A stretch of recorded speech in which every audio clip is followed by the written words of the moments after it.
Halloween is coming closer and closer. And what fits more into this dark time than a few scary stories? Do those stories make me a little paranoid and a bit afraid of the dark? Yes. Will I stop listening to them? No. Is that stupid? Ugh. Maybe. Yes. Okay. So I guess you've all heard of creepypastas, even though I recently kind of started to dislike this term, because when I read the word creepypasta, I think of older, overused and a little, I'm sorry, cringy ones, like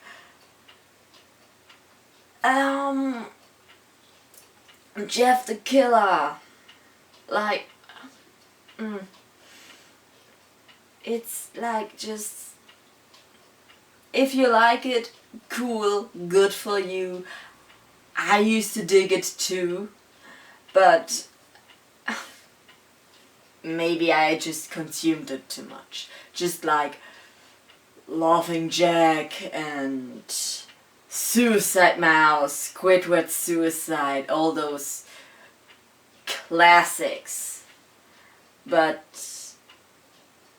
they are classics, sure, maybe they're the ones that started it all, but when I say I like creepypastas, I actually mean horror stories. I've actually never read any actual horror story before. I'm currently reading Carrie by Stephen King, and otherwise I only listened to those stories, but listening counts too, in my opinion. And so when I say creepypasta, I really mean like the good stuff, not what the term creepypasta originated from like copy pasta, which is, it doesn't sound so good. So horror stories it is. And yeah, before I start, I wanna get into my honorable mentions, because I've prepared a list of 10 of my favorite horror stories on the internet, and they are pretty good, I guess. I mean, it's my opinion. If you think otherwise, that's okay. Maybe let me know in the comments down below, especially if you have suggestions. And yes, I'm reading this because I have a shit memory. So the honorable mentions are The Lunch Lady, The Song and Dance Man, The World's Best School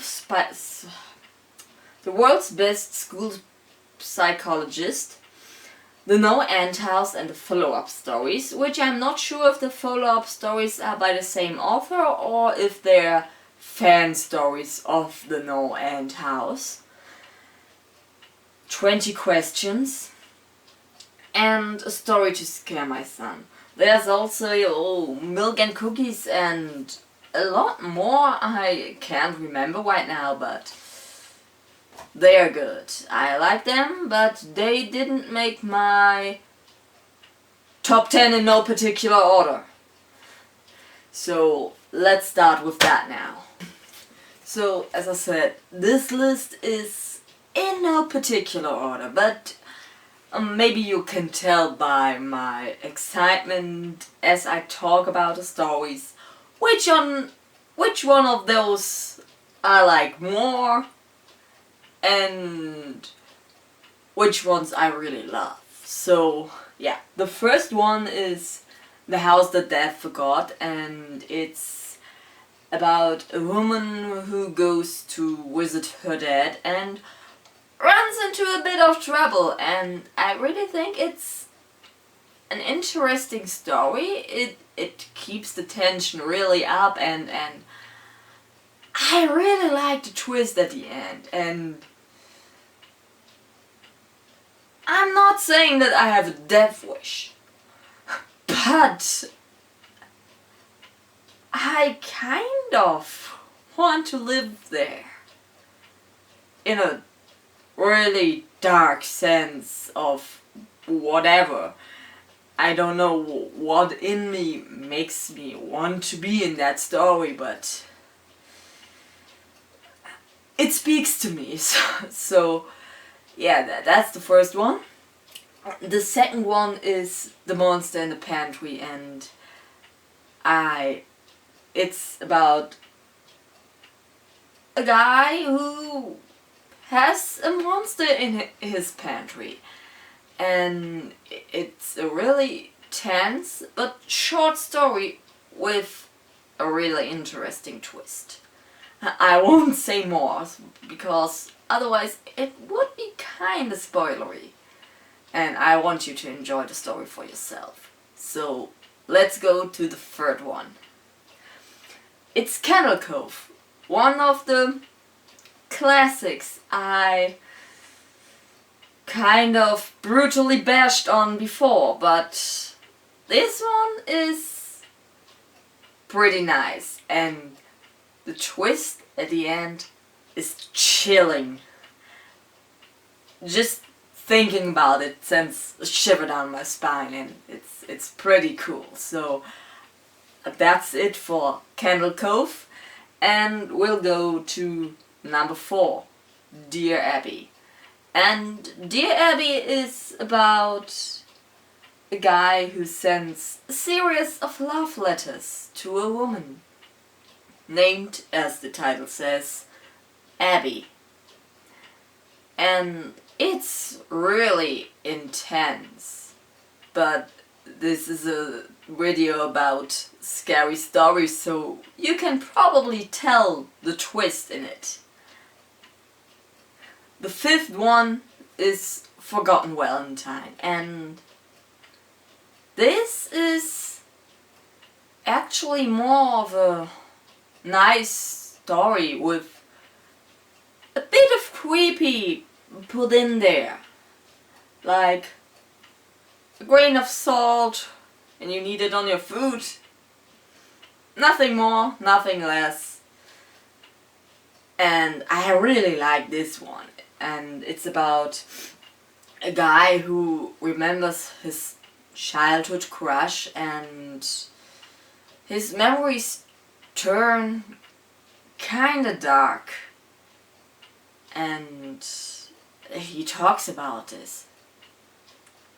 So that's Forgotten Valentine, and we go on to number 6, Pen Pal. And yes, okay, maybe this is actually my number 1.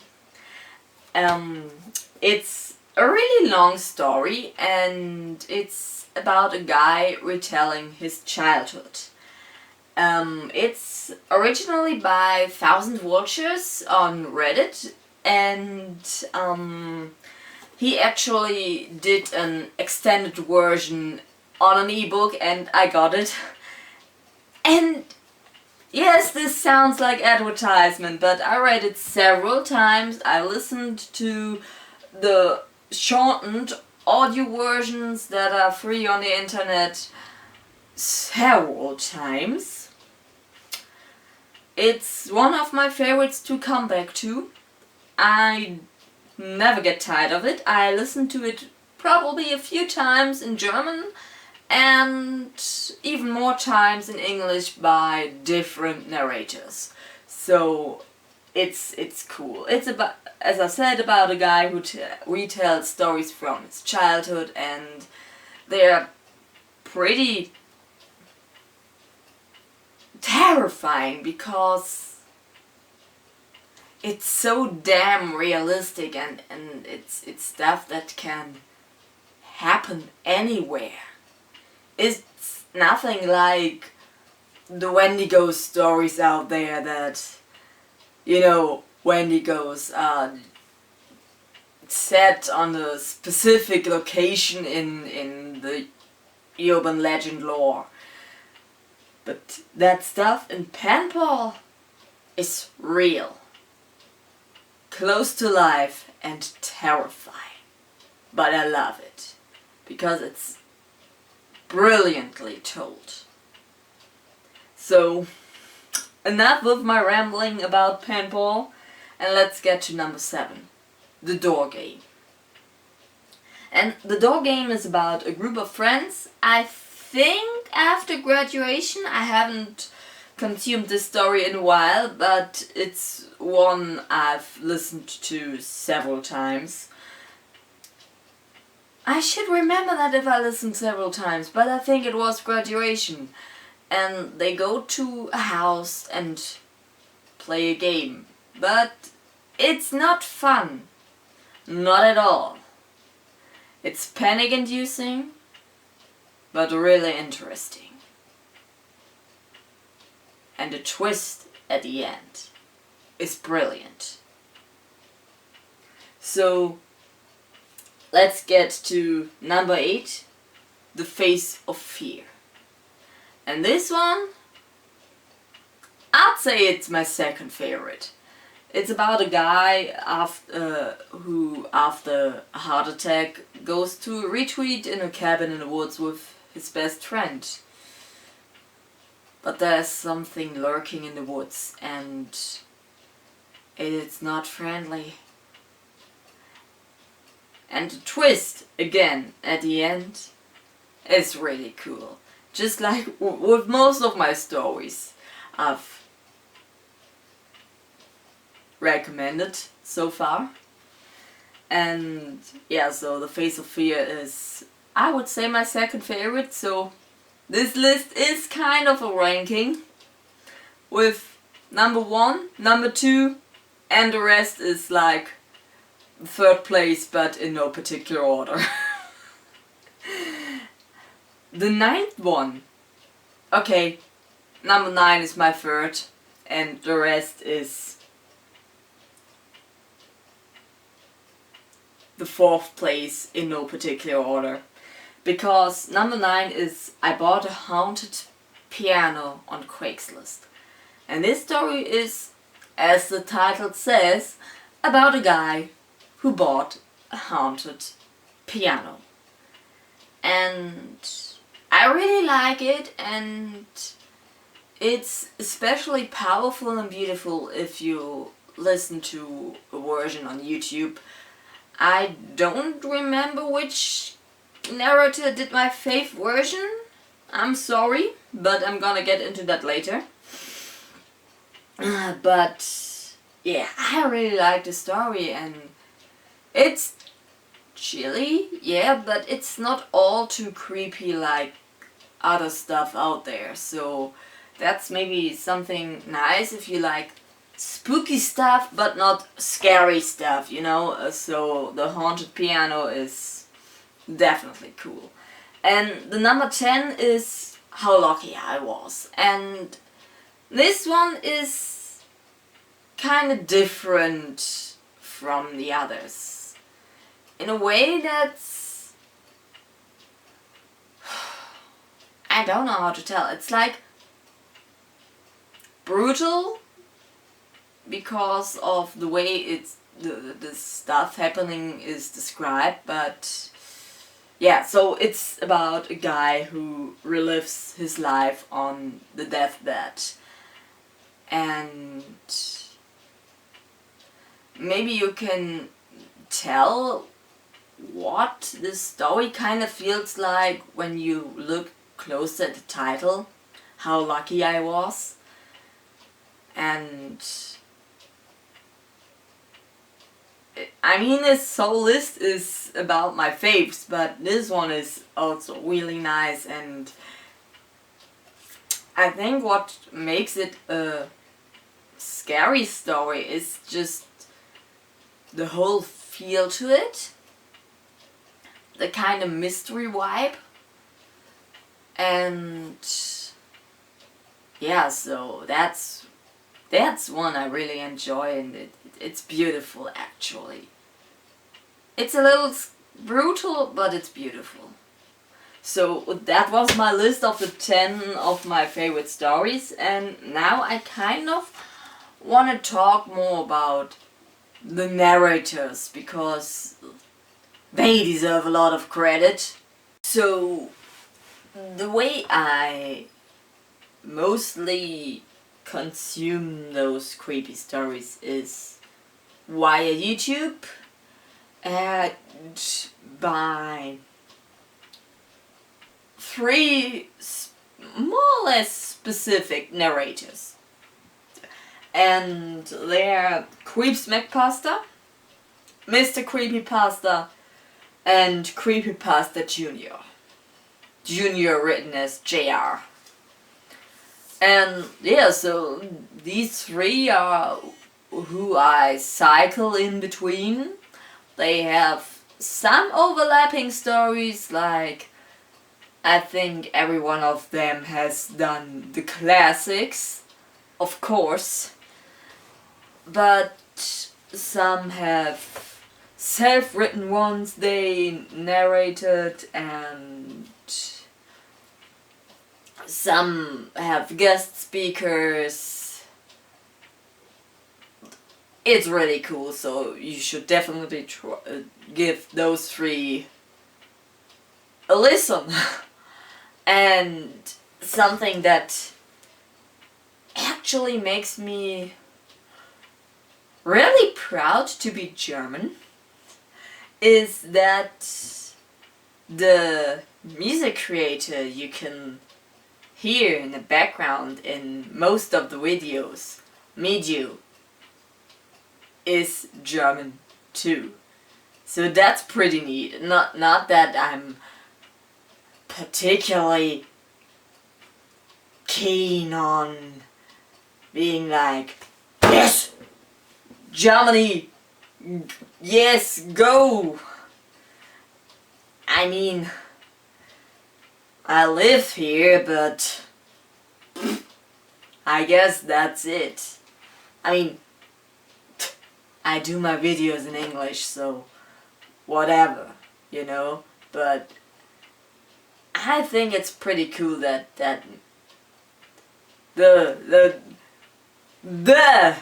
music guy between most creepypastas